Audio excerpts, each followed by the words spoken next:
Madam Clerk, may we have a roll call, please? Mayor Rick Mueller. Present. Mayor Pro Tem Alicia Ash. Present. Councilmember Bob Blanchard. Here. Councilmember Gwen Calhoun. Present. Councilmember Rachel Gray. Present. Councilmember Craig Mount. Here. Councilmember Christine Wolf. Present. Mr. Mayor, you have a quorum. Thank you very much, Mrs. Adams. We'll start tonight as we usually start with the invocation followed by the pledge. Tonight the invocation will be led by Pastor Roger Bays of the First Baptist Church, and the Pledge of Allegiance will be led by Ms. Wolf. Pastor, please rise. Thank you. Please join me in prayer. Heavenly Father, I come to you and thank you for these that have assembled themselves to serve the betterment of this community. I thank you for the land that we live in, opportunities of the citizenry. I thank you, Father, for these that have given up their time and their resources and energy to serve the people. I want to thank you, Father, to run the business. I want to thank you, Father, for the first responders and those who are working in the city services that provide all the services that are required by a community such as ours. Father, you have blessed us immensely with all these resources, and we give you thanks. Now, Father, I ask that your wisdom be upon this meeting, that everyone be mindful of the good of the community, not just merely expediency, but that it is right and just. And we thank you for this opportunity to serve each other as we serve you. In Jesus' name I pray. Amen. Amen. Please join me in the pledge. I pledge allegiance to the flag of the United States of America and to the republic for which it stands, one nation, under God, indivisible, with liberty and justice for all. Please be seated. Thank you, Pastor Bays, and thank you, Ms. Wolf. We'll now go to item 1, acceptance of the agenda. Mr. Blanchard. Mr. Mayor, I move that the agenda for the regular city council meeting of April 12th, 2018 be approved. Second. It's been moved and seconded. Any discussion? Seeing none, I'll call for the question. All those in favor? Opposed? It's unanimous. Thank you very much. We'll next move on to awards and presentations. And we have a couple of proclamations and an award to give out tonight. So give me a second.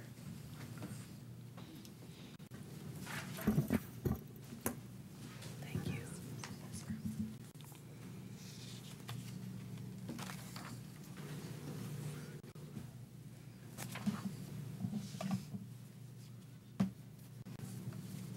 Do we have the representatives from the folks that requested the Second Chance Month?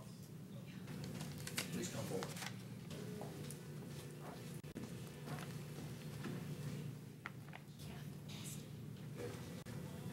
Might be helpful if we use the mic, huh? Yeah.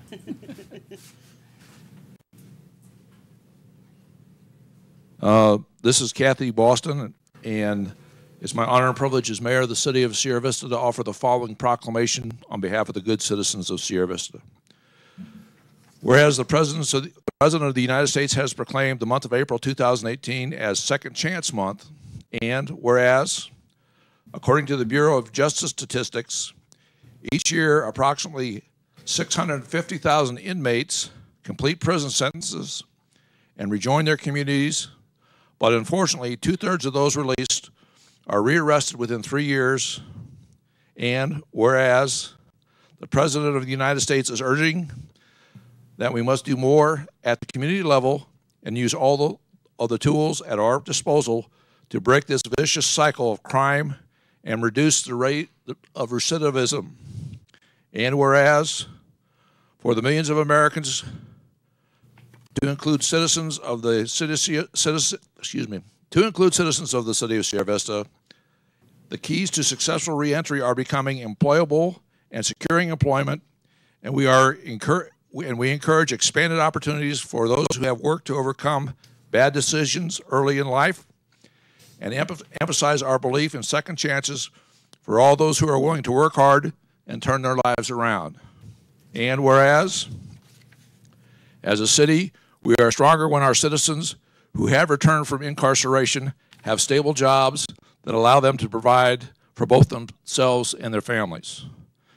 Now therefore be it resolved that I, Frederick W. Mueller, Mayor of the City of Sierra Vista, Arizona, do hereby proclaim April 2018 as City of Sierra Vista Second Chance Month in and for the City of Sierra Vista. In witness whereof I have hereunto set my hand and caused the great seal of the City of Sierra Vista to be affixed. This is the 12th day of April, the year of our Lord, 2018, and Independence of the United States of America, 241st, signed Frederick Mueller, Mayor. Congratulations.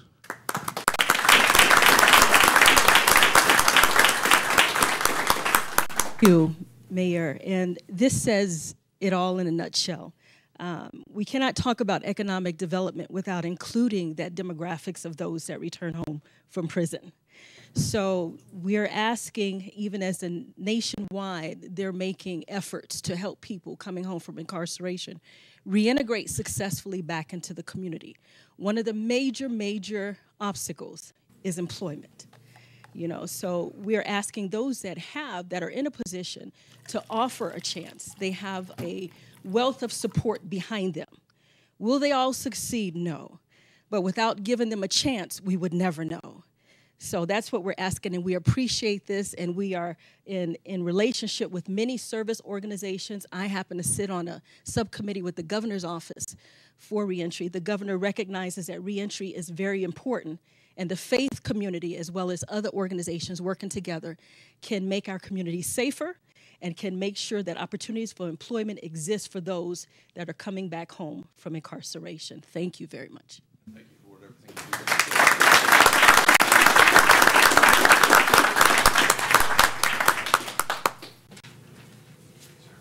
Matt, you gonna get the fair housing proclamation? It's my honor and privilege as the mayor of the City of Sierra Vista to associate. I can't even speak tonight. Excuse me. The mayor of Sierra Vista.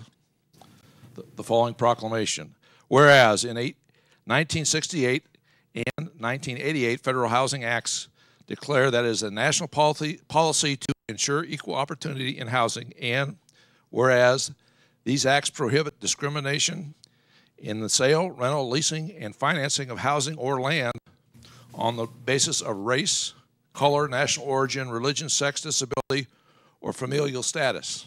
And whereas April 2018 marks the 50th annual celebration of Fair Housing Month. Now therefore be it resolved that I, Frederick W. Mueller, Mayor of the City of Sierra Vista, Arizona, do hereby proclaim April 2018 to be Fair Housing Month in and for the City of Sierra Vista.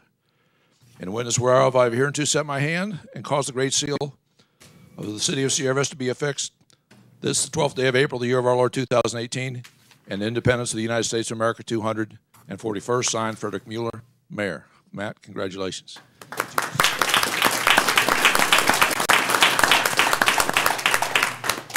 Well, thank you. I appreciate those remarks.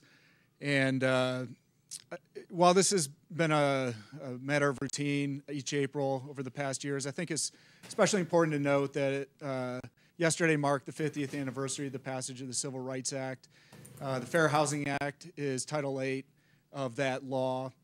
Fair housing means all persons can live free. Fair housing means access to opportunity. It's important that people understand their rights under that law. Towards that end, the city has posted information across all city facilities and has provided assistance through our partner agencies on resolving complaints.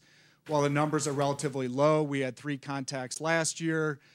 We need to continue to inform and educate until that number falls to 0. Thank you very much. Thank you, Matt.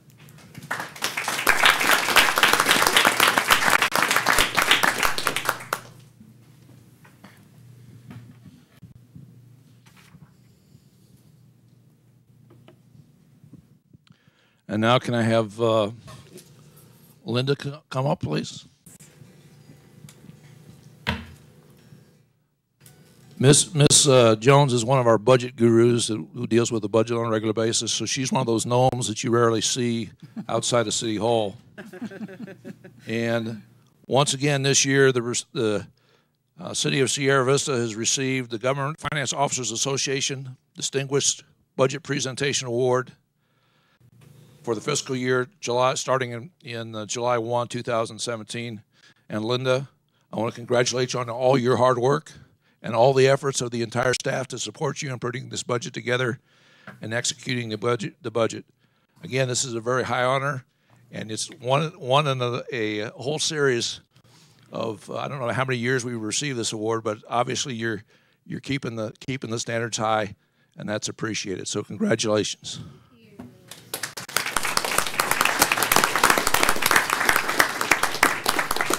This is totally a joint venture between all the departments here at the city. We all work together, all the directors, all the different departments, the employees, to make this happen. So hats off to all of them for another year of win.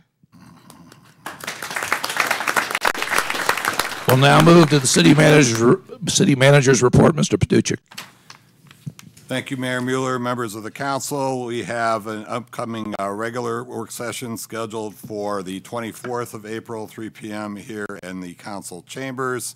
And then we're looking at the week of April 30th, hopefully on May 1st, to have a work session to discuss the refuse rate and recycling situation that we find ourselves in. So hopefully we'll get that nailed down here pretty soon, but I just wanted to let you know when we think that will be.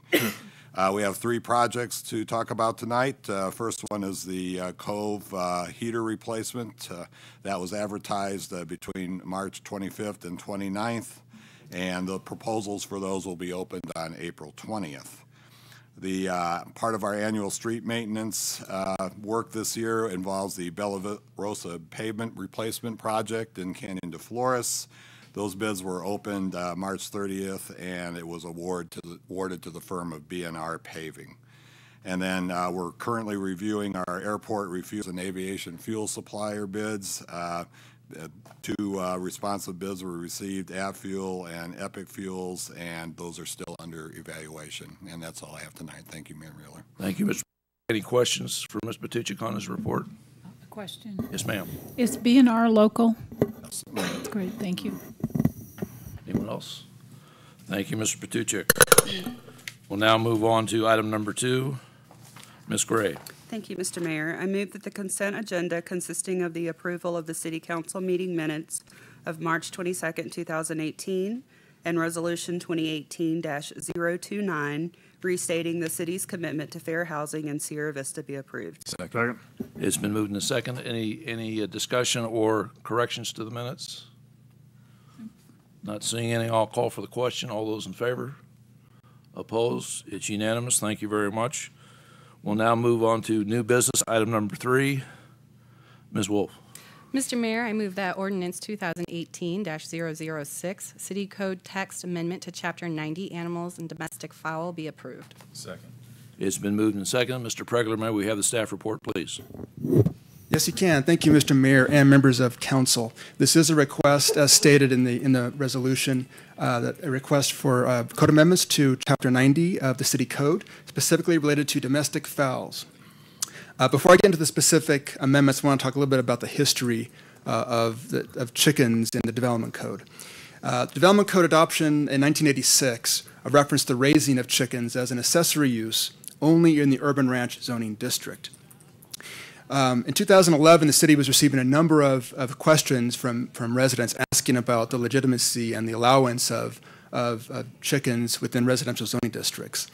As a result, staff talked to the city attorney asking for some clarification on this language, whether chickens were allowed or not allowed in residential zoning districts. The city attorney opined that the raising of chickens were only permitted in the urban ranch zoning district because the use was specifically referenced as permitted use in the urban ranch zoning district, and therefore, because it was specifically addressed in urban ranch, it was therefore prohibited in all the other zoning districts. Now, this language remained in effect until 2016. A land use matrix and agricultural animal definition was created and approved by City Council at that time. This defined chickens as an agricultural animal, and which are allowed as an accessory use in urban ranch. So this reinforced the previous interpretation by the city attorney. In 2017, the city was approached by members of the public to amend the city code allowing domestic fowl in residential zoning districts. On December 12th, 2017, City Council City Council work session, staff was given direction to then proceed with the code amendments. The P&Z Commission held 2 public hearings on the amendments on January 16th and February 6th. They did recommend approval with a vote of 3-2 with additional recommendations. And in a previous council work session, many of these recommendations were either revised or removed. City Council did declare a 30-day public comment period on February 22nd, 2018. So let's go specifically into the amendments. The first amendment has to do with the definition of domestic fowl. As stated previously, it was defined as an agricultural animal in 2015. This would then redefine chickens as domestic fowl, and the definition would be that domestic fowl shall be defined as being limited to female chickens, hens, and ducks of either gender. Location requirements. Fowl shall be limited to properties that include single-family residential detached dwellings. And secondly, that henhouse, coop, run shall be located no closer than 5 feet from a property line or 20 feet from a residence on an adjacent property. Going to quantity. No more than 1 domesticated fowl per 1,000 square feet of total lot area, up to a maximum of 8 domestic fowl may be kept on an eligible property. However, the Community Development Director may authorize 1 additional domestic fowl per 2,000 square feet of lot area above 8,000 square feet, subject to the following conditions being met. Number 1, the applicant provides written documentation attesting no objection to the required increase in domesticated fowl from all abutting property owners in a manner deemed to be acceptable by the city. Secondly, the minimum required setback distance of a henhouse, coop, run from a residence on an abutting property shall increase by 5 feet for each domesticated fowl being requested. And I do have a quick table here to kind of explain what I was just talking about here. So you see that you have eight fowl at an 8,000 square foot lot. If somebody wanted to request additional fowl, they have to go through an administrative review process and neighborhood approval.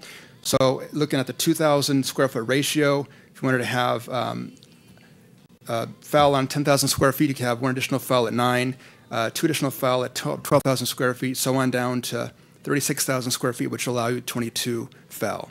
Again, that is based on an administrative review and neighborhood sign-off. Again, and the neighborhood sign-off, neighbor approval, again, is after the fact, after the request for additional fowl. And then, again, another table which talks about the setback requirement. As stated, there is a 20-foot setback from adjoining residence. Again, for 1 additional fowl, you have to be set back additional 5 feet, so 25 feet for 9 fowl, and all the way down to 90-foot setback for 22 fowl on the property. Noise and odors. Roosters would be prohibited. The property maintained so that odors related to the domestic fowl are not detectable at the property boundaries. The sale of eggs or other products derived from the fowl is prohibited on the property. Looking at containment. Fowl shall be kept in a secure henhouse, coop, run during non-daylight hours and when unsupervised. The yard must be enclosed with opaque fencing that is adequate to contain the fowl on the property. And 3, the size of the henhouse, coop, or run shall not be less than 4 square feet per fowl. Living conditions. Henhouse, coops, and runs shall be impermeable to rodents, birds, and predators, and designed to prevent the harboring of animals underneath the structures. Henhouse, coops, and runs shall be kept in a neat condition, including clean and dry bedding and regular removal of waste materials. And 3, feed or other items likely to attract rodents shall be kept in secure, protected containers, except a constant water supply shall be required. Turning to public comments, at the 2 P&Z Commission meetings, there were a few citizens that spoke up. There were 4 citizens at the January 16th meeting that spoke in favor, and 2 citizens spoke in favor at the February 6th meeting. The city received a number of written public comments prior to the 30-day public comment period, both in favor and in opposition. There are roughly 50 in support with the petition with 200+ signatures and 35 in opposition. The opposition had some concerns relating to the decrease in property values, noise, odors, predators, rodents, fowl, basically the philosophy that fowl are rural and agricultural animals. The city received a number of written public comments following the February 22nd meeting, both in favor and in opposition. And I think the number's gone up since I've written this presentation. At the time of the writing, I had received 75 letters in support, again with the revised petition with 200 plus signatures, 71 in opposition, again many of the same concerns that the letters had previously.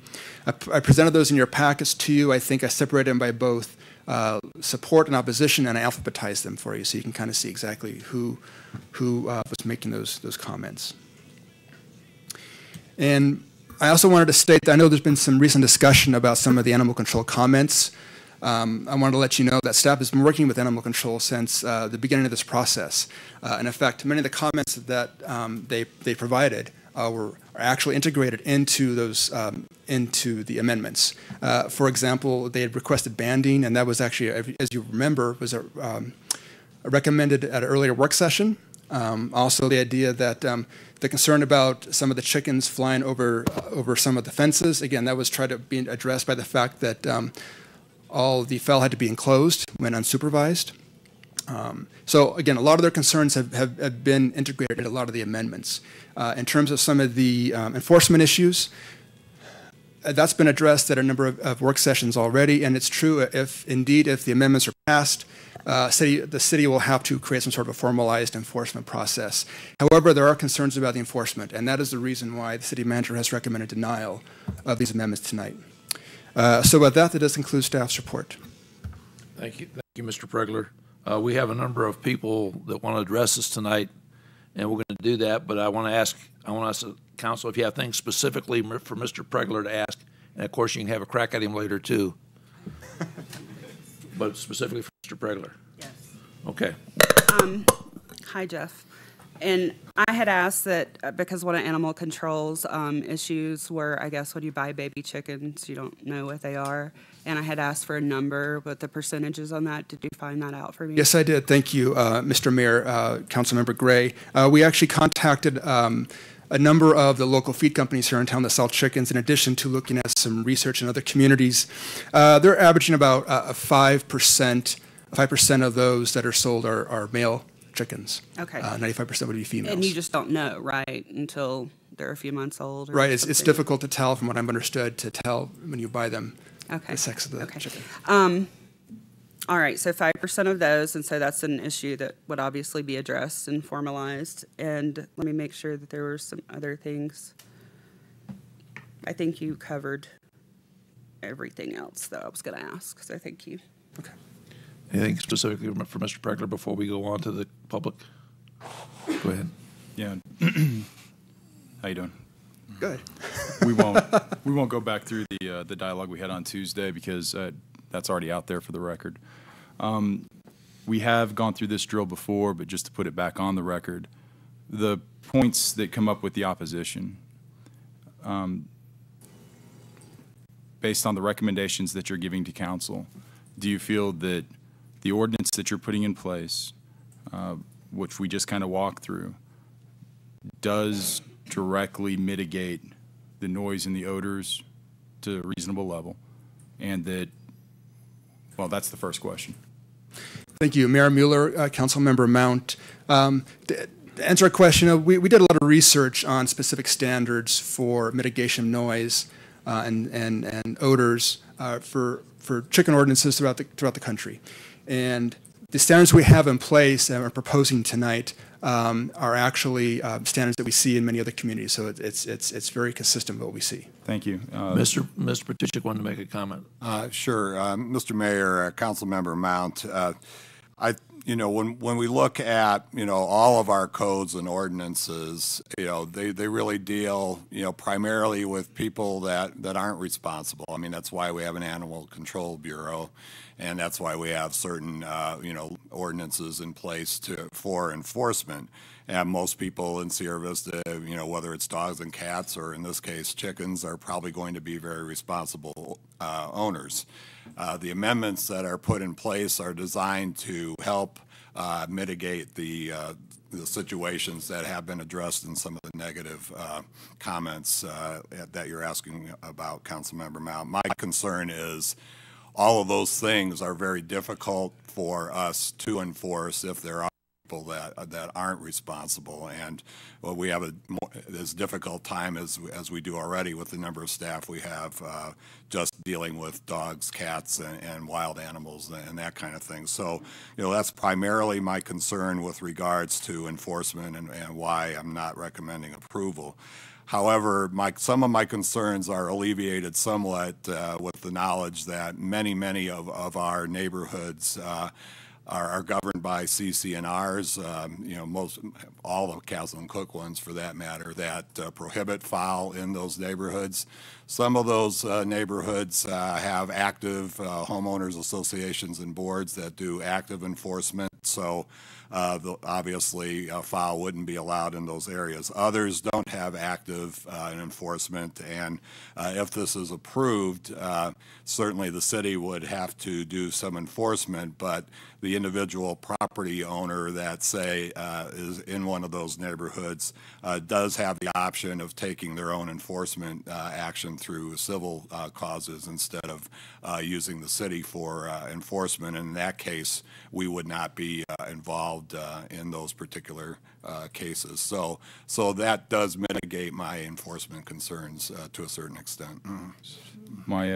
I assume that also goes for the predators and the rodents as well. So overall, yeah, I mean, we know there's coyotes in town. We know we have hawks and owls and bobcats and those kind of things. So I'll hopefully these amendments will help with that. But I'll paraphrase, and if I get it wrong, just let me know. But you're concerned about the enforcement issue, but the mitigation that staff is recommending, you believe for the 80% of people, the 90% of people, the 99% of people who are going to do the right thing, they're okay. Will be helpful, yes. Okay.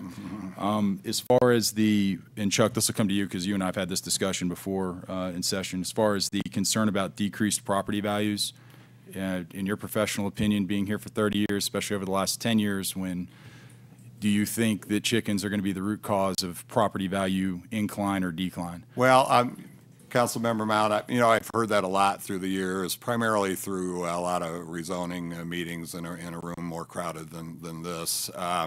It's not been my experience that people have experienced, property value decreases as a result of council actions in these particular cases. Again, a lot of these neighborhoods in town, probably well over half, have, CC&Rs in place that would probably allow for the maintenance of the neighborhood to stay up. And my last question, and this can go to either one of y'all. Chandler, Gilbert, Glendale, Mesa, Peoria, Phoenix, Scottsdale, Tempe, and Tucson all allow chickens. I believe we have relationships with those cities if we need to reach out for some advice how to take steps forward on enforcement or things like that if need be. We did very extensive research into the other cities that have ordinances, and ours is pretty well patterned after those. Thank you. Gwen had a question. I just wanted to clarify something. I believe in the ordinance, we say that the requirement for a 3-year sunset provision, that we had a consensus among the councils that we didn't really need that because we can change the ordinance as we desire. I just wonder, it says sunset. Is that the same as just a review of, having an opportunity for the public to come forward and review or make their comments? So clarify that for me. Are we sunsetting, meaning it ends, or are we, what are we doing with that?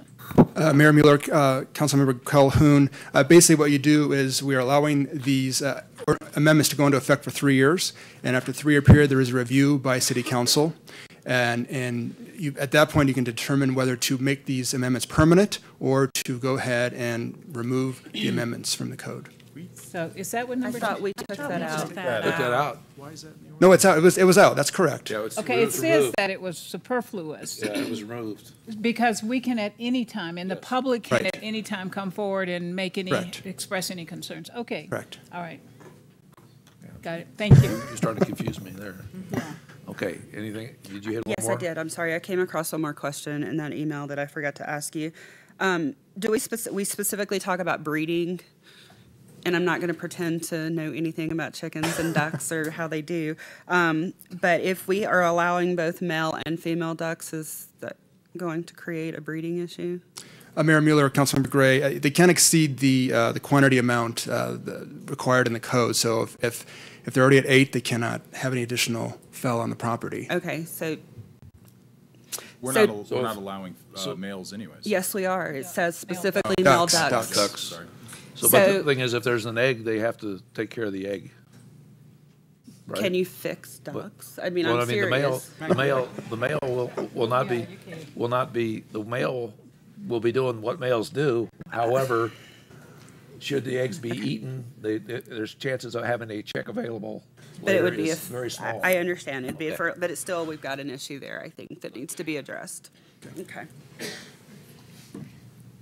That's okay. Okay. Wait a minute. Anything Okay, else? that was it. Okay, then I'm going to go ahead and open it up to the public. We may have some folks that haven't addressed us. The rules go as follows.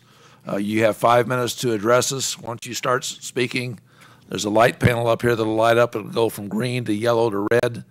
Once it hits red, you've had your 5 minutes. I'll ask you to complete your remarks, and I would ask you to be considerate of other people's time because we have, I think it looks like 6 or so that want to talk specifically about this issue. So the first up I have, it looks like Don Dye.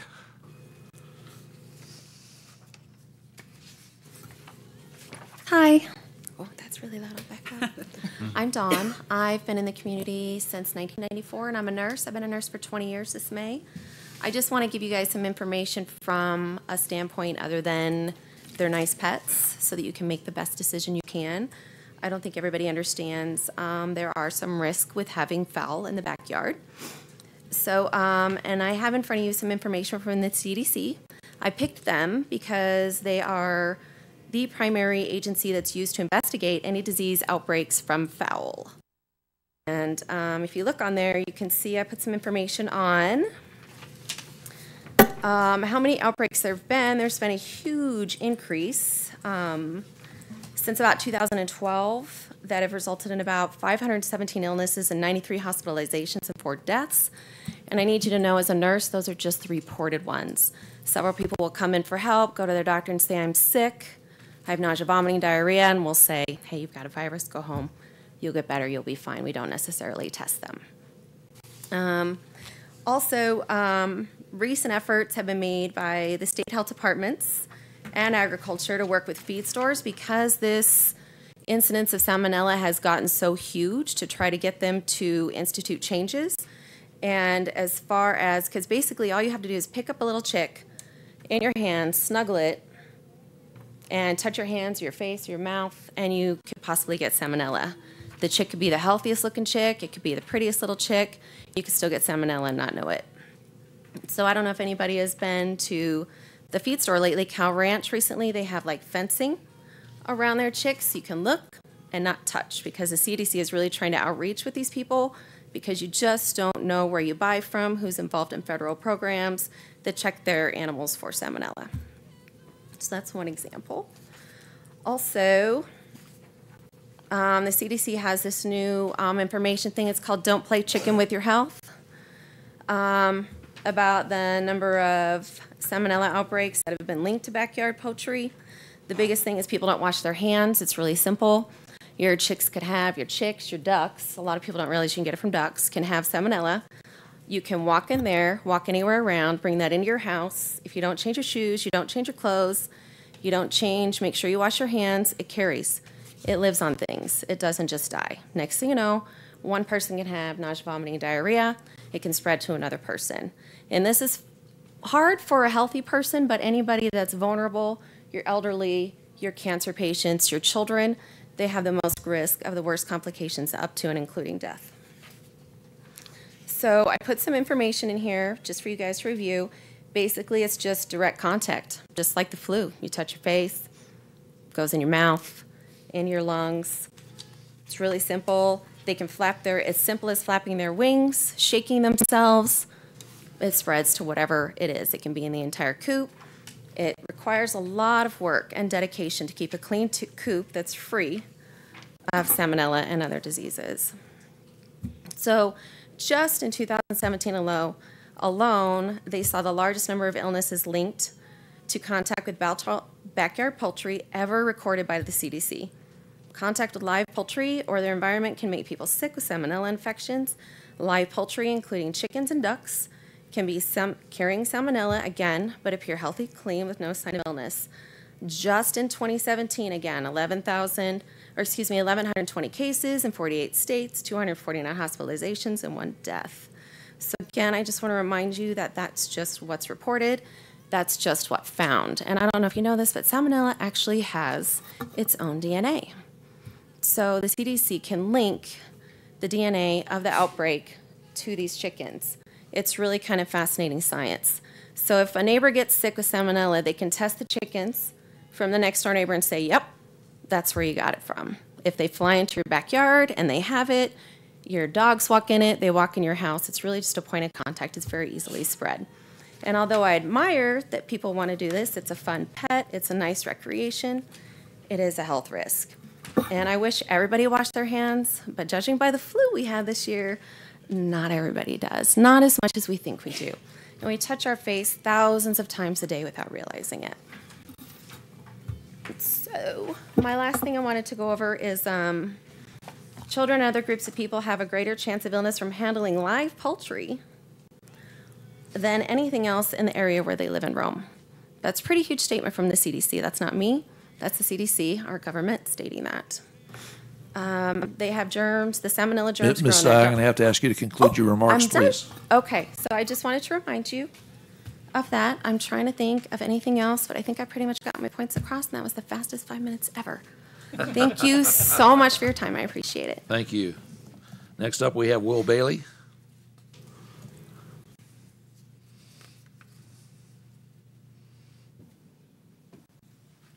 Hello, ladies and gentlemen.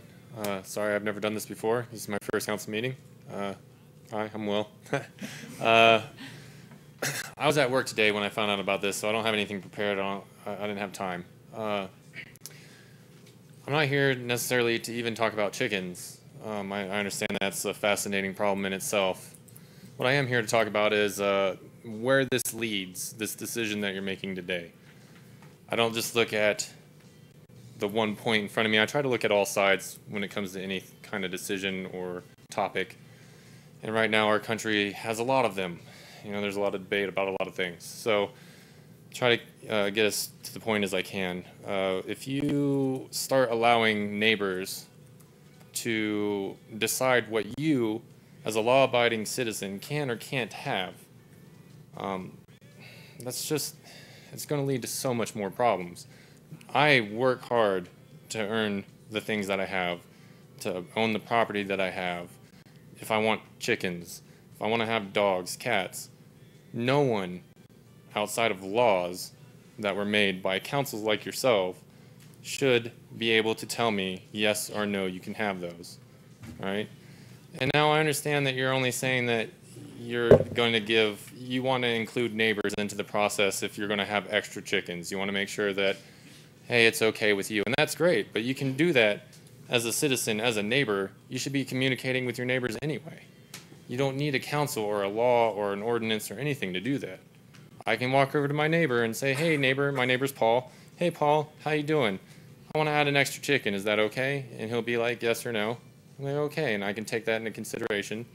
But as long as I'm within the law, I should be able to do what I want.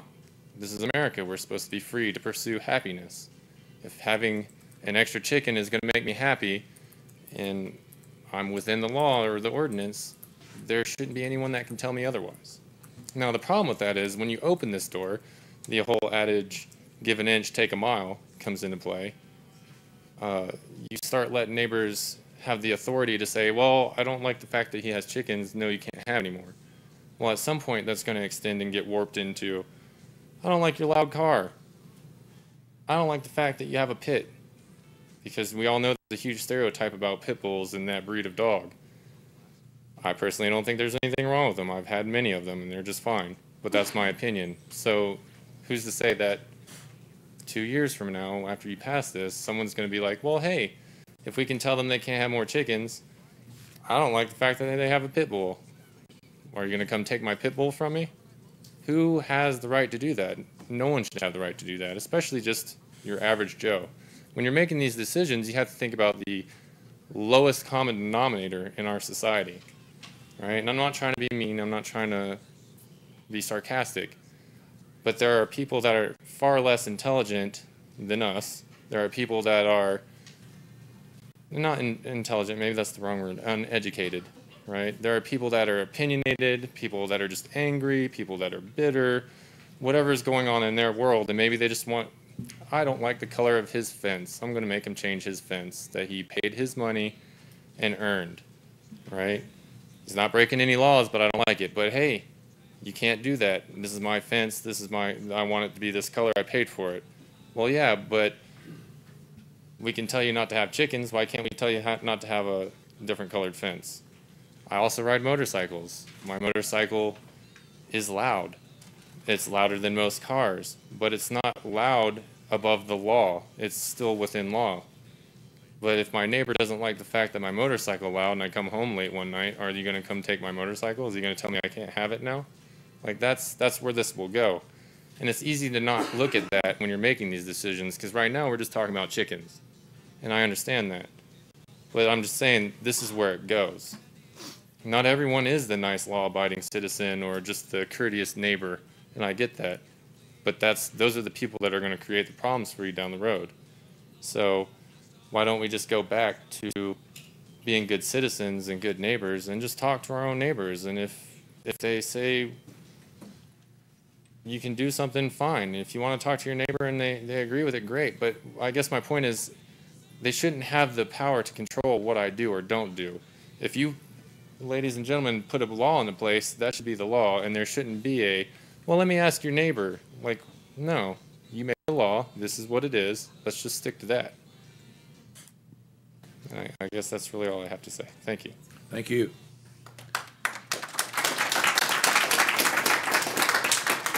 Next, we have Sarah Bailey.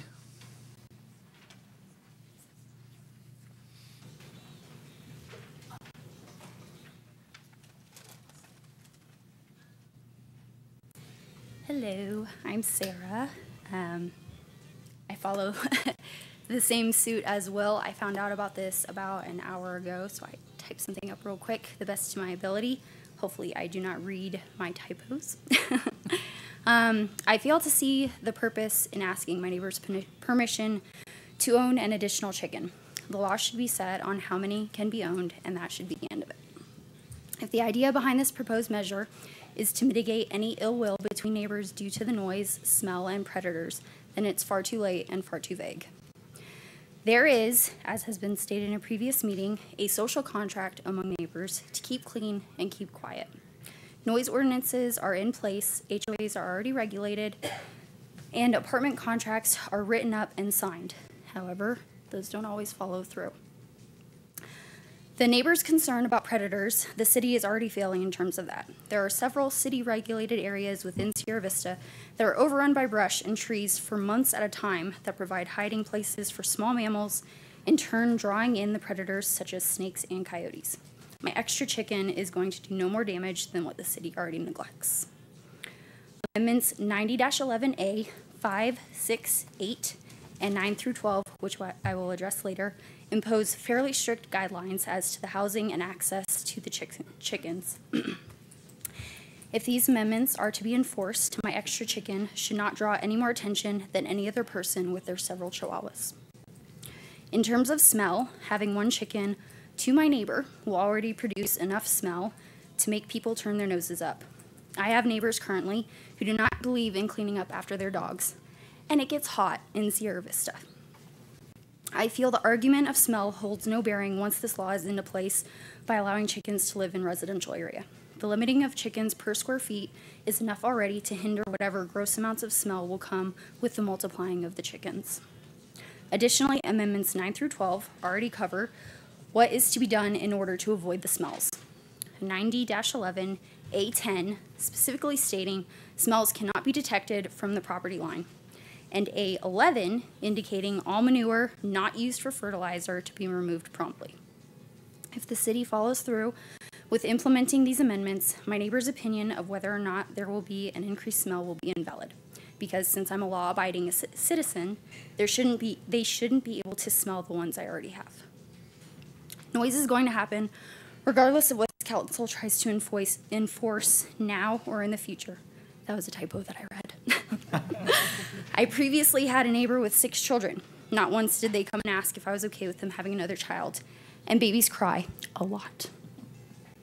Dogs outside bark at cars that drive by, tree branches that blow in the wind, and a sneeze from next door. If your neighbor has allergies, that can be quite a bit of barking. I am honestly not a chicken farmer. However, at night, domestic animals tend to sleep. So however many chickens I have will be cooing away in their coop, which has to be 5 feet from my property line or 20 feet from the next residence or abutting property, and has to be constructed so as to be impermeable to rodents. And those suckers can get into tight places. So if my law-abiding manner, I follow those amendments, the noise will be at a minimum already at times when it matters. Again, I fail to see why my neighbor's opinion will come into play. You mentioned, Mr. Mayor, that you don't think it's pitting neighbor against neighbor. You prefer them to talk to one another and before starting the process of having foul. It's a good neighbor thing to do. Some individuals have grandiose imaginations, or their minds go to worst case scenarios right away. If Mr. Chicken Farmer is doing a great job with the ones that he has, because laws are being enforced and he is following them, but now he has to go to his neighbor to get permission to have another chicken, what relationship do you think is going to stem from the asked neighbor saying no? Remodeling my home is noisy. Depending on what I'm doing, I need city permission, and that's it. That should be the case here as well. Honestly, my biggest concern is this law trickling into other facets of my life. As I said, I'm not a chicken owner, so I don't necessarily care if I can have 1 chicken or 20. I think the point brought up about asking my neighbor if I can buy a car is extremely valid. If it is being put on my neighbor's mind that they can control the things I do, it will not stop with just chickens. When is this council meeting that will put forth the proposal that I need my neighbor's permission to buy a chainsaw to cut down the tree in my yard? 1, because that will cause a lot of noise, and I wouldn't want to disturb them. And 2, because they may think that I'm ruining the environment. Ms. Bailey, I'd ask you to conclude your remarks. Your time is up. Okay. These may seem like simpleton ideas, and I try to keep it that way to emphasize that giving my neighbor the power over me will not just stop with a chicken. By putting my life choices in the hands of my neighbor instead of setting laws to be followed and enforced, you will create instead a greater rift among neighbors' relationships, which you claim you want to keep amicable. Thank you. I apologize. Thank you. Next, we have Roxana McGinnis.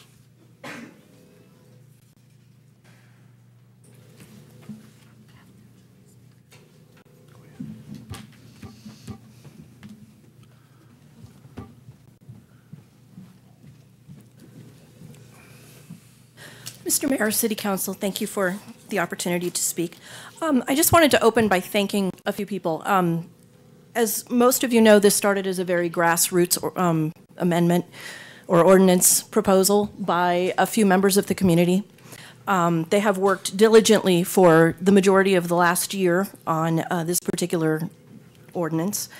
They have worked very hard with a lot of council members who have showed up for work sessions, and I would like to thank those members of the City Council and other city employees who've helped with this as well. As you know, they've done a lot of hard work. I've heard positive things from the City Council, I think was stated in a previous meeting, about how willing the citizens who brought this forward, how willing they were to work together to make sure that the ordinance was tight, would address people's concerns. They were willing to compromise, and you know, they really did a very good job. And I'm really afraid that you know, I want to make sure that their work is not lost, because after the year-long process, I'd really like you to consider the ordinance that they came up with well-researched the way it is. I would urge the council not to let any type of personal preference or, you know, that of a handful of influential individuals trump the facts, the data, and the hardworking people that have brought this ordinance forward. I also wanted to address a couple of things that have been brought up already about one thing about the salmonella concerns. I know that is a concern. Salmonella also occurs frequently through the improper cooking of food. It can be transmitted via reptiles, and many people have pet turtles and lizards, which are perfectly legal. It can also be transmitted via wild reptiles.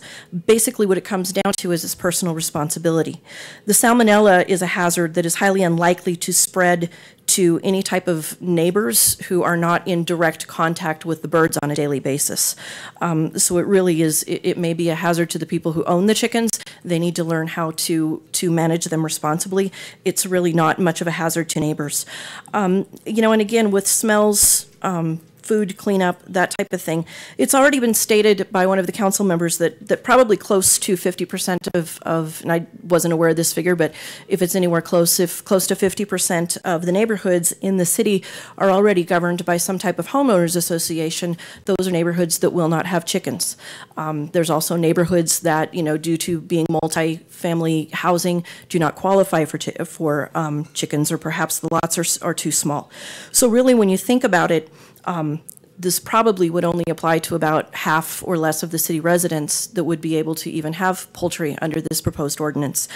And when you consider that the concerns that have been brought up tonight by the council are really concerns of a very small handful of people who do not act responsibly. I used to work in law enforcement in another city, and we always talked about how, 10% of the people caused 90% of the problems. And I don't know how accurate those figures are, but we know it's probably something fairly close. So I feel that if the council allows those types of concerns to trump the well-researched ordinance proposal that has been created, and common sense and the facts, that I wouldn't want to see the overwhelming responsible people who would be having chickens be not allowed to do this just because of a very, very, like I say, tiny percentage of city residents who may choose to raise chickens and do so irresponsibly. I'd rather see them dealt with as that occurs. I realize it's somewhat of a burden, but I do believe it would be minor, so that the rest of us who are responsible, I have quite a bit of experience in chickens, and I've raised them successfully in other places before, and I would really like to have that opportunity to show that I can be a responsible chicken owner. My neighbors probably won't even know I have them. Thank you. Thank you.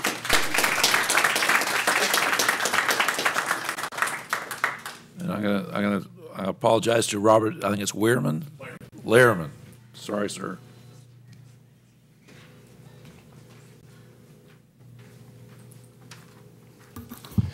Mayor Mueller and council members, thank you. I would too want to talk about the salmonella issue.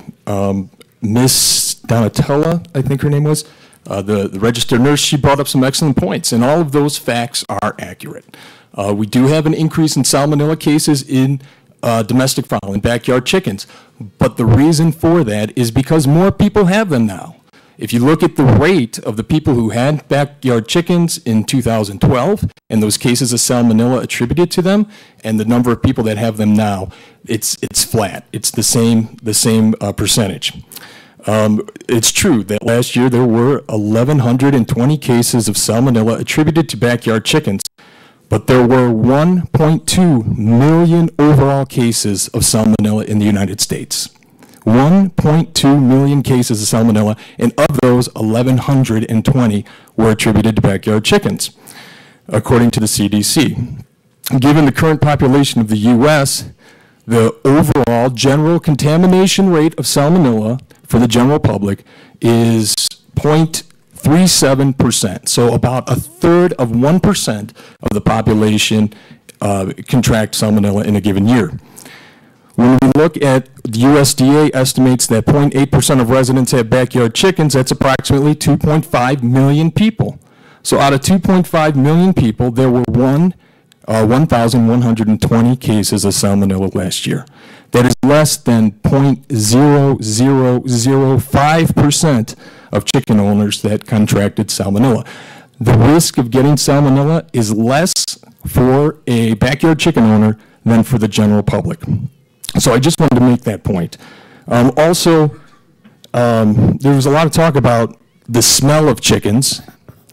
And in this dry climate, chickens don't smell. They really don't in this dry climate, if you're cleaning up after them. If you let them sit for 6 months, they probably will smell. But if you're taking care of your chickens, it does not smell. They're quieter than dogs. We've had the dog comparison passed a lot. They're quieter than dogs. They're less of a nuisance than dogs. They're cleaner than dogs. So I really don't understand all the concerns that people have. And last night there was a lot of Facebook discussion. I posted, everybody who was opposed, I went out and I asked them, given these facts, what is your real opposition to it? And I did not get any responses. So I do look forward to advancing the conversation more, and I thank you for the opportunity to talk tonight. Thank you. Thank you, sir. Next, we'll have Anna Schulze. Anna Schulze? Schulze. In Schuliga.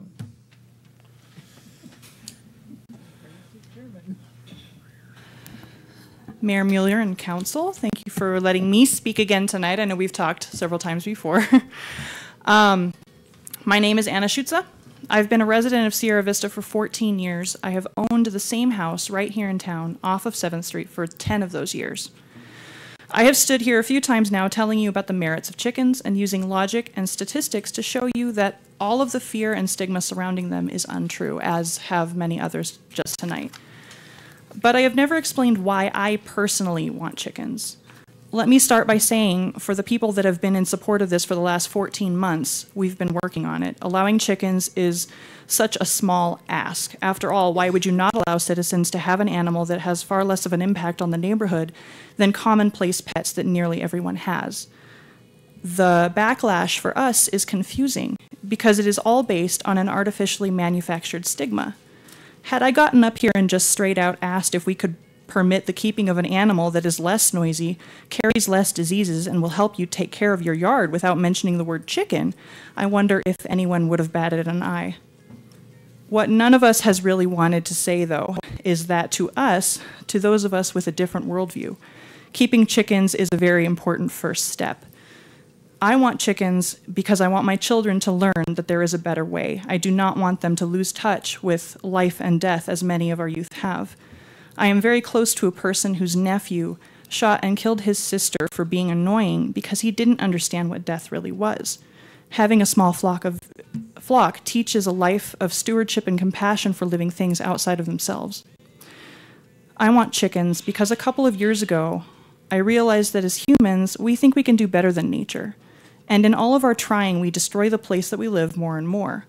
You see it in this argument alone. Chickens belong in the country. If you want them, get out. We think we are above nature, separate from it. We fight against it, but a lot of these people behind me have realized, like myself, that if we really want to live comfortable, enriched lives, we have to work with nature, not against it.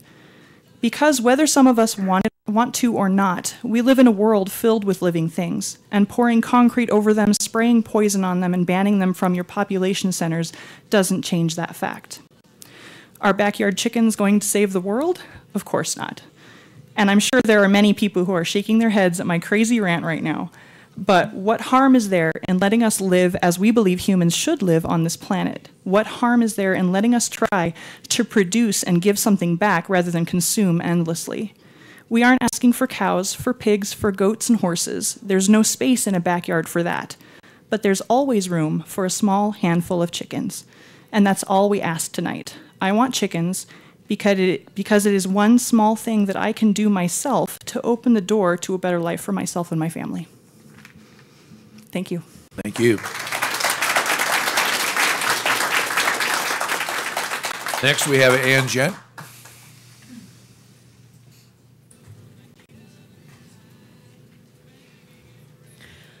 Thank you, Mayor. Thank you, Council, for allowing me to speak. I only have a few little issues.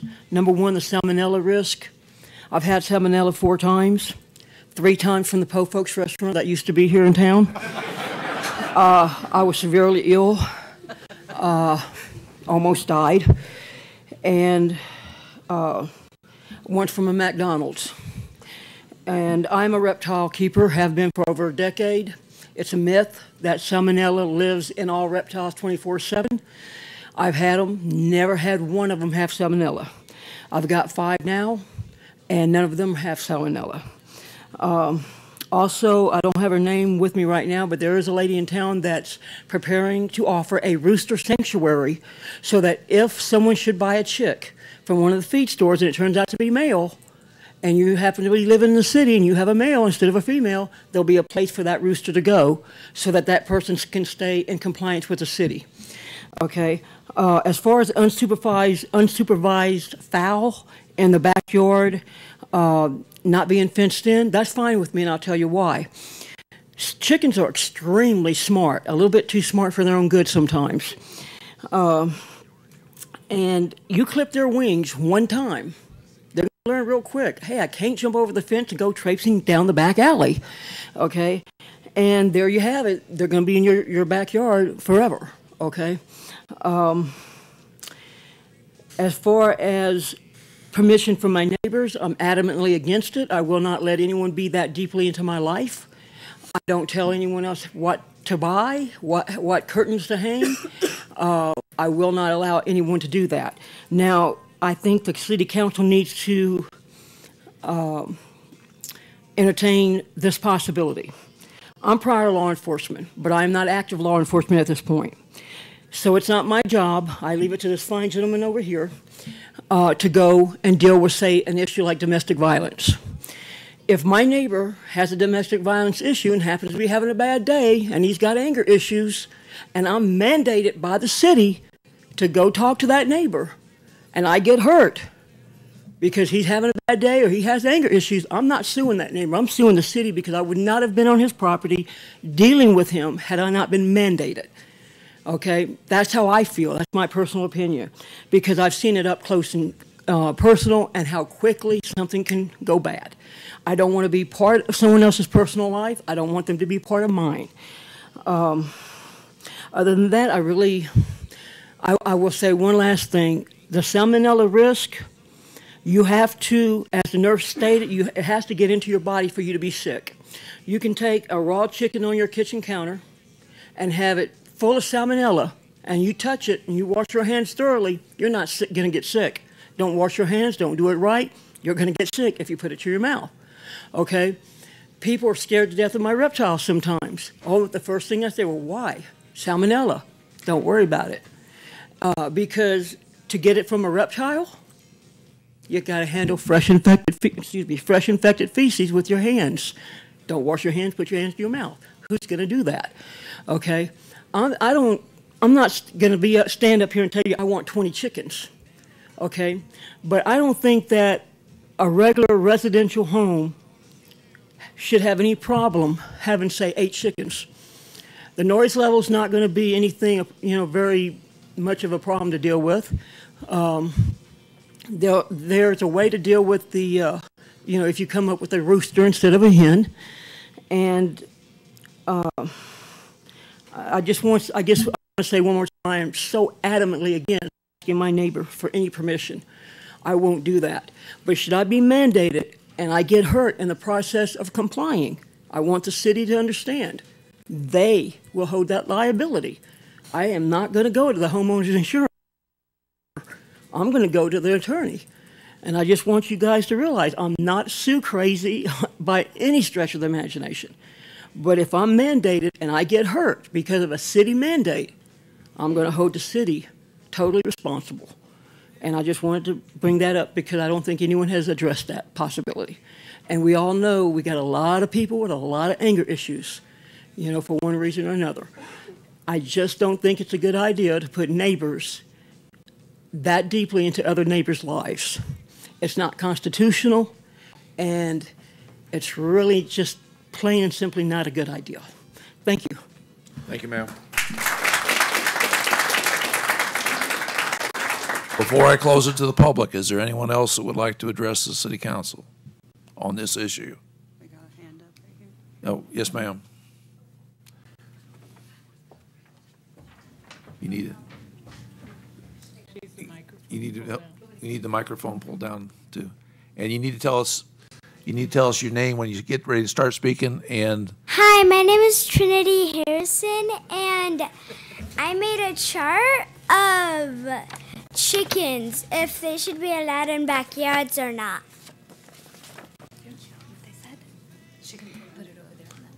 Over here? Oh, okay. So, Or, so, you gotta talk over here, though. so, so I have this side, which I made. So I have a small piece of paper from the first time I did it. Okay, we're going off of this shirt though. But then I copied it, and my friend Chloe had a notebook, so we used that for the chart. We had a yes, sometimes a no. Most of the people said yes to chickens, and when I asked the coach, he said no, and he gave a lot of reasons why, but I don't really remember some. So how many people said yes? So 47 people said yes, 11 people said sometimes, and 17 said no, including me. So more people wanted chickens. More people wanted chickens than, and so there's more yes to no than to sometimes. But altogether, I have 75 people. Okay. Is that it? Is that it? Yeah. Okay. All right. Would you mind if we need to make a copy of that? This young lady next to you will make a copy and get you back your paperwork, so we have a copy of that for the record. Okay? All right. Thank you. Thank you.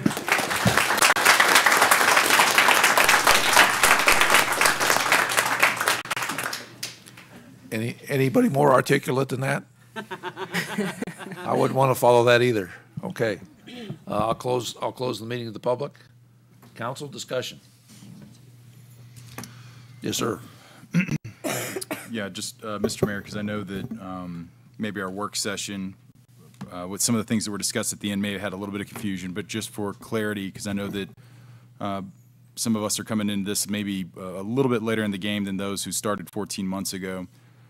What is currently in the proposed ordinance has a standard of chickens that you can have, so that part's there. The part to request for the more is if you want to go beyond that, but we had to set the standard. So there's a level of protection there to say, well, it's our first time doing this, so let's see how well we do it. And then if you're doing really well and you got that relationship with your neighbors, then you can go ahead and we'll figure out how to do more. So that was kind of a last minute thing that kind of came in. We'll see which direction that goes. But with that being said, Mr. Mayor, I think that we keep the ordinance as it is. I think that it's well written. This has been a 14-month process that I've said from the beginning, and I'll say it again. Look, I ain't ever going to own chickens. My dogs will get them, and that'll be the end of it. But this has been about the process, and the process has been something that's gotten the community obviously out. I know that the people who started this at the grassroots level worked with staff. Staff was patient with them, and they came up with something that's workable. And as far as the concerns of enforcement, and I respect the city manager's opinion, but we are not the first city to do this, and this will not be the thing that breaks us. And every other city that's done it is still freestanding, and it's not on fire, and it's not in anarchy. We'll be okay. So I think that we should just move forward with this. We'll see how it goes, and the council can always make adjustments as we go forward. Ms. Calhoun. Thank you, Mr. Mayor. I just want to comment that the concerns of the Animal Control Office and officer, I think were all valid. I have not gone point by point to see which items have completely been addressed, but I do understand that Mr. Pregler and his department worked very closely with Animal Control on attempting to address everything within the policy that we have in front of us today. My concern is that we did not see the letter from the animal control officer sooner. I would have much preferred to, even though they were working with that department on it, I would have liked to have seen it for myself, all of their concerns. And in the future would request, do request that that type of information get to the city council as soon as it reaches others in the city. I think most of the items have been addressed, and I wonder if nobody came forward from the Animal Control Office with any additional things other than what was in the letter, but they have the opportunity right now. No, we're closed to the public. Okay, so thank you. I hope my comments are taken seriously. I do want to say, Gwen, that at the Planning and Zoning Commission, the Animal Control folks did have a list of concerns. Now, whether they're all included in the one we got today, I haven't gone back and bumped them up against each other. But again, they did come online early, and we need to find out why you in particular didn't get that information from the Planning and Zoning, because it was in their minutes. Okay, and what I do feel comfortable with passing this ordinance, and as anything is needed to make it tighter, to make it better for the community, that we have the opportunity to do that, and we look to citizens to bring things to our attention, as well as we'll be watching this to, should it pass, we'll be watching it to be sure that we're doing what's best for the community. Thank you. Yes, ma'am. Thank you, Mr. Mayor. I first want to say to the people that have been working on this, and I've spoken with Ms. Anna about this, is the respect and the process that has been shown through this. I really admire and thank you for going through the process and not coming at us with some of the other issues like we've seen. So I really appreciate that. That being said, I've addressed my concerns before, and they're still the same concerns. I understand that we have irresponsible dog owners, we have irresponsible cat owners. We have all of that just like we will have with chickens. Some of my concerns are that our animal shelter is already full of dogs and cats. And in fact, we're begging people to adopt dogs now because we're getting to a euthanasia point if we don't get some of them out there. So go adopt some dogs, please. And we don't really have the facility to house chickens or ducks or any other things fowl in our shelter. So I don't think we've got a process in place to take care of that at this point. So therefore, I don't think we're ready. The arguments about the city, other cities that have them, I do understand bigger cities, Tucson, even Seattle, New York, those bigger cities having that. But you can live right in the middle of town in Sierra Vista and be in the county, and you can have a horse and a cow or whatever you want, depending on your acreage. So I don't really understand the argument of access to organic farmed foods here in our city and moving forward. So for all those issues and quite a bit more, I do think it's a slippery slope. We're already getting the questions about pot-bellied pigs coming in, and we also pygmy goats. I've made no secret that I want pygmy goats, but I don't have them because I live in the city. Once I retire and decide to move out to Hereford or wherever I move, then I'll have all of those things that I want. But I don't know where we're going to draw that line with agricultural and livestock. So those are my concerns with this. Anybody else? Yes, ma'am. Thank you, Mr. Mayor. I would simply and quickly like to echo the comments that have been made by Councilmember Calhoun. I would also like to thank the small group of people who started this movement. And at the same time, I would like to thank those who voiced their opposition. I think through the opposition and through people who have supported this movement, we've come to at least a workable compromise at this time that is fair and it has safeguards in place. I would ask council, not that this needs to be said, but I would ask council to be cognizant that while everyone here today spoke in favor of this amendment. There are many people in Sierra Vista who are opposed, and I ask that we remain cognizant of when there might be a time that we need to introduce additional amendments or change course so that we can make sure that our community members are not overburdened, as well as the staff and ultimately the chickens that we are also looking out for today with these amendments. Thank you. Thank you. Bob, anything? Anybody else? Yes, ma'am. I just want to say thank you so much for everybody that came up and spoke. I actually had a big old long list of things that I was going to cover, but you guys did a much better job than I was going to do it anyway, so I'll make my comments very short. One of the things that I think we can do, and what I have spoken to other members about, and hopefully if this does pass and we can move forward, and especially since it is so new to our city, is to be able to put up on our website a way to responsibly handle chickens and to make sure that people do know that they need to wash their hands and they do need to be cared for in a certain way. And I think we can alleviate a lot of problems in that way, just to make sure that people actually know how to care for an animal that they may not be aware of as much. The ordinance as it's written, I think, is a really fair compromise. I agree that we should definitely revisit it in the future. It's our first shot. We might make mistakes, guys. But I think we should be able to revisit it, but this is a step forward. Thank you. Okay. And I'll let everybody know that based on the testimony received tonight and some of the discussions about the animal control issues, I will not be making the amendment that I discussed on Wednesday. Okay? Any further questions? Before we go to the vote, I want to thank everybody for your participation.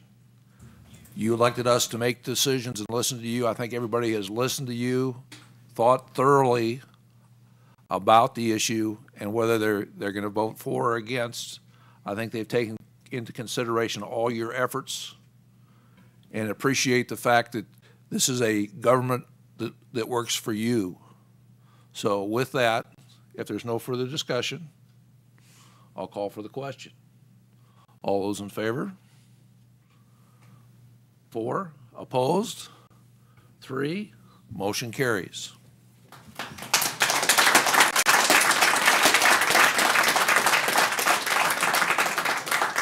Next, we move on to item number 4. Mr. Pregler? Let me make the motion. Oh, excuse me. Go ahead. Ms. Calhoun, please make the motion. Okay. And then we'll get Mr. Pregler up here. I must be in a hurry tonight. This is item number 4. Mr. Mayor, I move that ordinance 2018-007, Development Code Text Amendment to Article 151.02.004, Definitions, Agricultural Animals, be approved. Second. It's been moved and seconded. Mr. Pregler. Thank you, Mayor Mueller, members of council. This particular amendment relates strictly to the definition of chickens. And what we're doing is we're removing the definition of chicken from agricultural animal from the development code and moving it to domesticated fowl in the city code. That's the only amendment that ordinance is directed to tonight. Any questions for Mr. Pregler? Discussion. Seeing none, I'll call for the question. All those in favor? Opposed? It's unanimous. Thank you very much. We now move on to item number 5. Mr. Mount. Mr. Mayor, I move that Resolution 2018-030, the appointment of Melanie, I'm going to say that wrong, Santoya, to the Commission of Cultural Diversity, said term to expire December 31st, 2019, be approved. Second. It's been moved and seconded. I don't know if she's here or not. She's not raising her hand. Nope. Okay. So, any further discussion? No. All those in favor? Opposed? It's unanimous. Thank you very much. We now move on to call to the public. We have 2 individuals that would like to speak with us this evening. We'll start with Mr. Freeman. And again, the rules are the same as they were earlier. You've got 5 minutes. When the light goes red, I'll ask you to conclude your remarks. Thank you, Mr. Mayor, council members, fellow citizens. My name is Dave Freeman, and I represent the Boy Scouts of America Catalina Council for Southern Arizona. One of the programs that we have is called Aloha Sierra Vista, and it's about bringing ukulele music to the community at local events. This started because a couple of companies decided they wanted to donate ukuleles to the Cub Scouts, and then they wanted to make the program a little bit larger, and then they wanted to make it a lot larger. So right now we have approximately 12 organizations around southern Arizona as far out as Wilcox. And we have 2 weekly classes right now, one on post at Skies Unlimited and one at the Boys and Girls Club in Bisbee, Arizona. We're running out of ukuleles, but we're also running a little short on students because I'm running out of people who want to come out and play. So basically I'm looking for 4 things. I'm looking for people who want to come out and perform at local events. Wouldn't it be great to come to an event and see 10 or 12 Cub Scouts, a bunch of other youth groups, and even some adults all playing ukulele together? Yeah. One of the best things about that is that usually whenever you bring an organization and have them come out with their participants, they only bring 2 or 3 people. Not everybody can show up. But when you have 10 or 12 organizations and they each bring 2 or 3 people, now you've got a band. Now, I know that the community actually has programs that teach ukulele in town. I'm a proud recipient of one of those events, and I had a wonderful time learning from them. One of the things that we're trying to do, though, is get more people involved. One of the companies is actually a Hawaiian-owned company, and they were the first to donate 30 ukulele sets, including ones just like this. And what we do is we actually went out to our Cub Scouts and said, look, you've got a music merit badge coming up or an elective adventure from Maestro. Learn how to play a new instrument, perform twice in public, and you can keep it. Now, an ukulele is the perfect instrument for something like this because you can get one for as little as about $35 online. It's actually not bad. This one costs right around $100. The entire kit, it's about $140. It's also very easy to learn. I could teach anyone in here, no matter how old or young you are, how to play a simple song in about half an hour. And give me 2 hours, and I can teach you to play hundreds of songs because I can teach you the magic 4 chords. The best thing about it is you don't have to worry about hauling a piano around, learning more scales, things like that. This is a very simple instrument. It only has 4 strings and 2 octaves. It's so easy to learn that people can learn it in a couple of hours, as I've mentioned. And the best thing about it is, if you've got 3 people playing ukulele and one of them doesn't know how, they can just sit here like this, and no one will notice.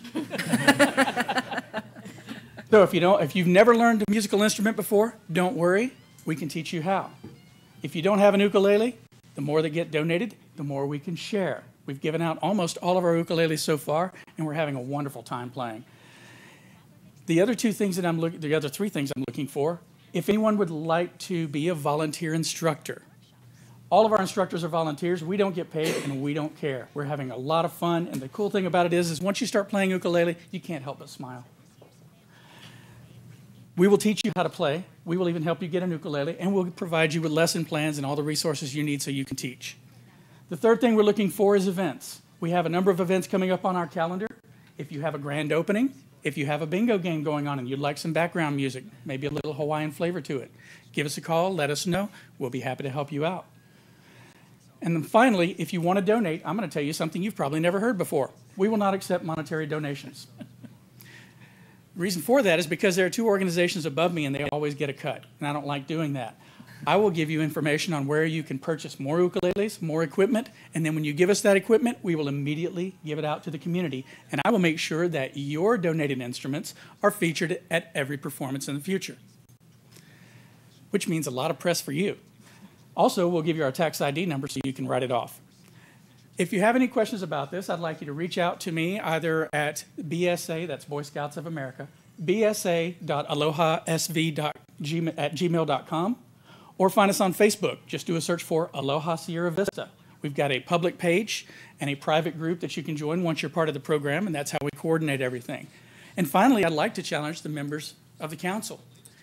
If you know some organizations that would be interested in helping us out, finding events, maybe donating or participating in any way, we would love to hear from you.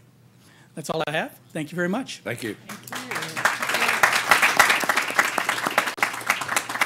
The next person who'd like to address us is Mr. DiCarlo.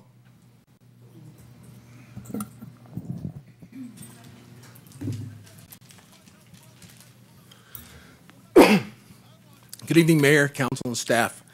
As as it was stated by the pastor at the beginning, I believe the statements that I make tonight are righteous and just, and I'm not trying to be confrontational in any way. First off, I would like to compliment Mr. Boone on his radio interview last week. He was the first person that I've actually heard from our city government that actually identified the greatest skill that this area has, and it's in our minds. This area is full of veterans who have, for a generation, fought to defend your rights. And a lot of us have experiences that far exceed anything that you can understand. Secondly, the property values, increase in that. The only way that's going to increase, most likely, based upon my time living here, is the next conflict or war we get into. That's really the only thing that's going to do. It's going to cause the property values to increase because that's the draw here, what draws people here to live here.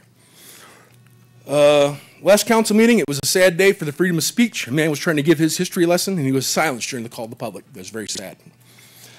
I would like to compliment the Reentry Committee, the Fair Housing folks, and the budgeting for getting their awards tonight. One thing that folks seem to forget, and it's not forget, it's just, and it's not, when I say the word ignorant, it's not mean to be affronting, okay? Yesterday was 118th birthday of the United States Submarine Force. 56 years before the city was founded, okay? The United States Flag Code, and this is where I come from. I'm a life member of the VFW, life member of the Disabled American Veterans, and an annual member of the American Legion. I do not speak for any of those organizations. However, I know that a lot of the veterans I have spoken to agree with me on this. The United States Flag Code defines, says that when displayed on a single flagpole, the POW MIA flag should fly directly below and be no larger than the United States flag. At our visitor center, located yonder, Veterans Memorial Park, located on Fry Boulevard, the POW flag is flown below the corporate banner of the state of Arizona. That's unsatisfactory.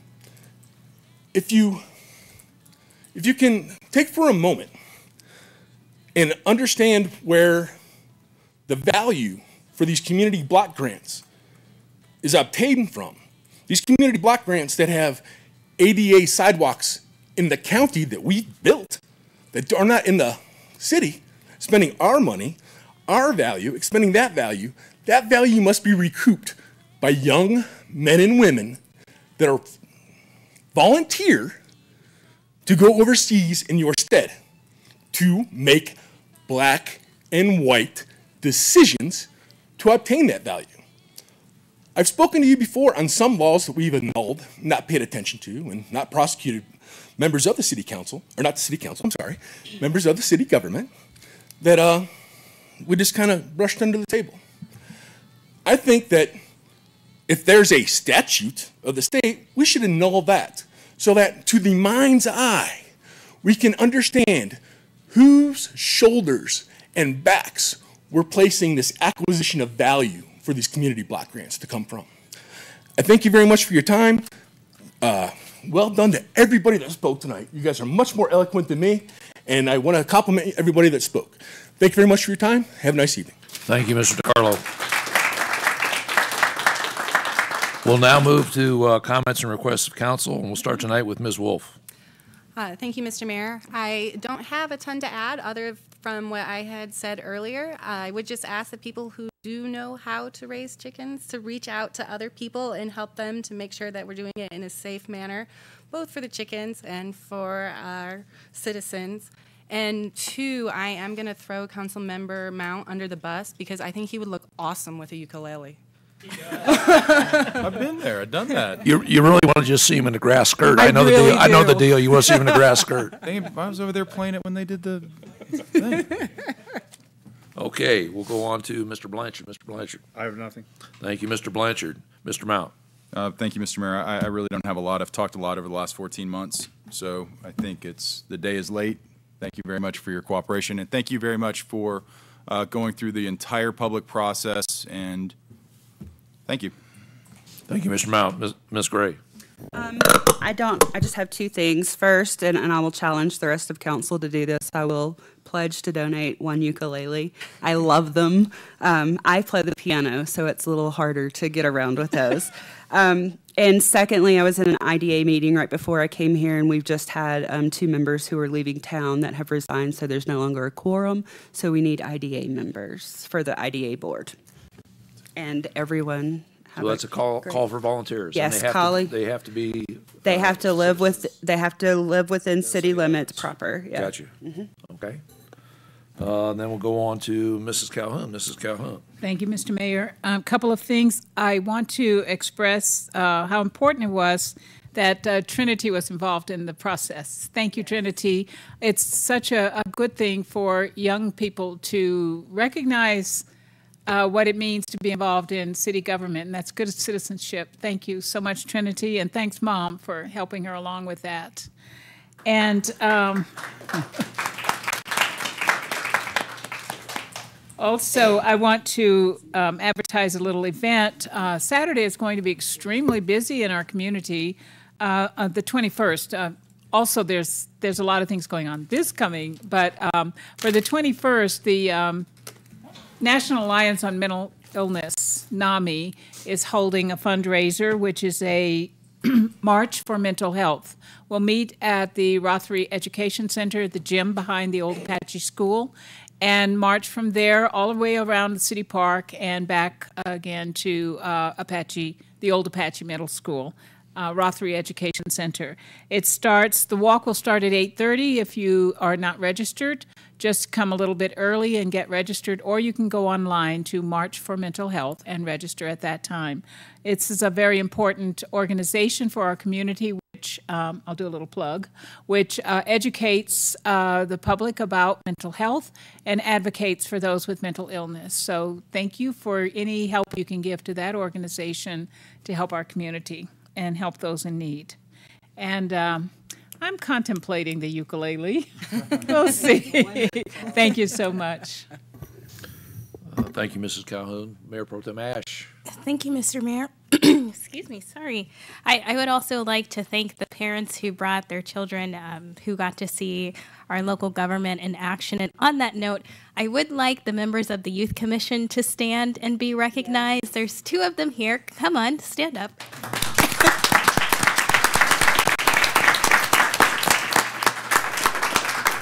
I think this is maybe the first council meetings other than the ones that they attended where they were voted on and sworn in. So thank you all for coming. There were a couple more here, but they had to leave. It's great to see our youth involved in learning about the process. And I hope everybody has a great weekend. Thank you, Ms. Ash. I just want to end by, again, thanking everybody for getting out and participating in government. It's good to see the young folks out here, especially our youth commission, that are serving the city well.